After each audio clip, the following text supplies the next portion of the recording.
Alright, hello everybody, my name is Adam Beasy, and this is going to be our first video on fractions. This is going to be more of an introduction to fractions, because I think fractions give everybody trouble in school. I know they did me, until I realized a couple simple things that really helped me a lot with fractions. Well, the first thing we're going to do is we're going to ask ourselves, what the heck's a fraction, right? Because in order to learn about something, we should probably learn what it is first, right? What's a fraction? Okay, so the definition that we're going to use for a fraction is going to be a fraction is a part of a whole. That's W-H-O-L-E, meaning whole unit, not H-O-L-E like a hole you dig in the ground or something like that. Okay, so it's part of a whole unit.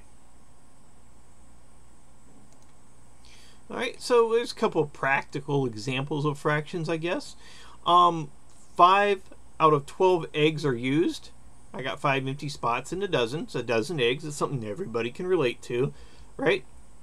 7 out of 12 eggs are left. So I have a fraction of the eggs that are used and a fraction of the eggs that remain. Alright, that's something everybody can kind of relate to, I guess. And here's another example. I don't know why I used a lot of baking stuff. Maybe I was hungry when I made this presentation or something like that. Who knows? Alright. Here's a cup of milk. Alright.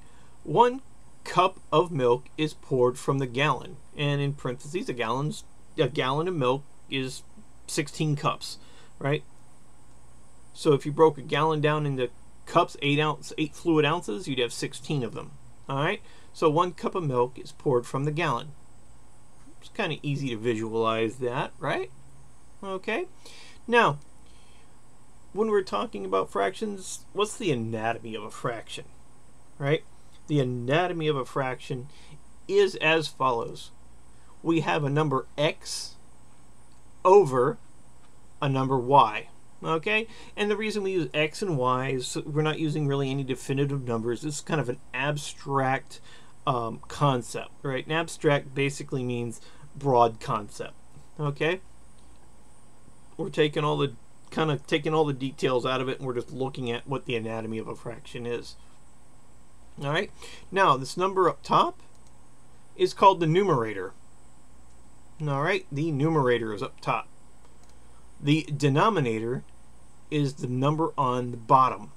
Now, funny thing about the denominator, and this is the first big fraction fact that we're going to learn, is that the denominator cannot be 0 under any circumstances. Can it be 0?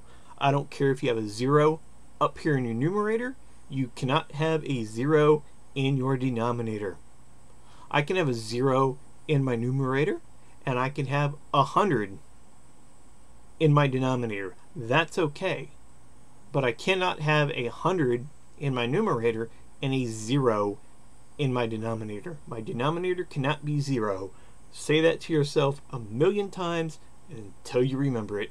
First fraction fact that we're going to learn. Okay, so we know a fraction is made up of a numerator and a denominator. The numerator is up top. The denominator is down below. D for denominator, D for down below. Right? Okay? Pretty cool stuff.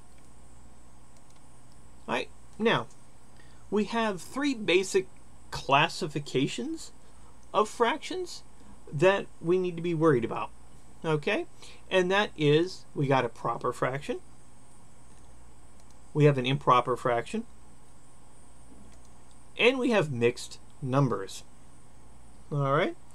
So, let's look at a proper fraction first. Alright? The definition of a proper fraction, because remember, you got to define what stuff is before you really learn about it. Or the first thing you learn about something is what the definition of it is. Alright? A proper fraction is one in which x is less than y. Okay? So, my numerator is less than my denominator. If you go back to our anatomy of a fraction, we'll see that x is in the numerator, y is in the denominator. So some examples of some proper fractions are going to be 1/2 or 1 over 2, because 1 is less than 2. 7/16, 7 is less than 16, so that makes this a proper fraction. 3/4 or 3/4, or 3 over 4, because 3 is less than 4. 5/8 is a proper fraction because 5 is less than 8. Alright, so that's the definition of a proper fraction and a couple examples. There's infinitely more examples of proper fractions, right? But these are just 4 that we're going to use. Alright, an improper fraction. An improper fraction is one in which x is greater than y. Oh, that's actually wrong. That's supposed to be that way. Let me get the pen and change that. Jeez Louise. I need to quit copying and pasting things so much. There we go. It's supposed to go this way. There we go. My mistake. Alright, well, in the field adjustment. There we go. Now, let me change my pointer back to my... Where's that at? I don't want to do that. There we go. Okay, how do I get back to that screen? Pointer options. There we go. Pen. There we go. Alright, great. So, some examples of improper fractions are going to be 3 over 2, because 3 is greater than 2. 27 over 16, because 27 is greater than 16. 7 over 4, or 7/4.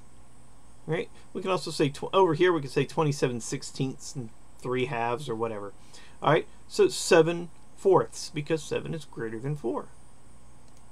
And finally, 13/8, because 13 is greater than 8. Alright, well, this is fun. Right? We're learning about fractions. So the third type of fraction that we're going to look at is going to be a mixed number. Now I've put all the examples here out in the open just so we can look at them. Alright, the definition of a mixed number. A mixed number is comprised of a whole number and a, usually proper, doesn't always have to be that way though, fraction. Okay, so we can see that this is 2 1/2, 3 1/4, 5 3/16, 7 5/8.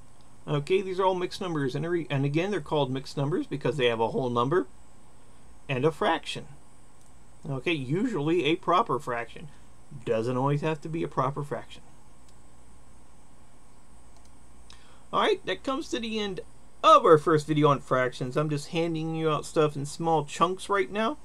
Look forward to our second video on fractions, and I just want to thank you for viewing, and I hope you learned a lot.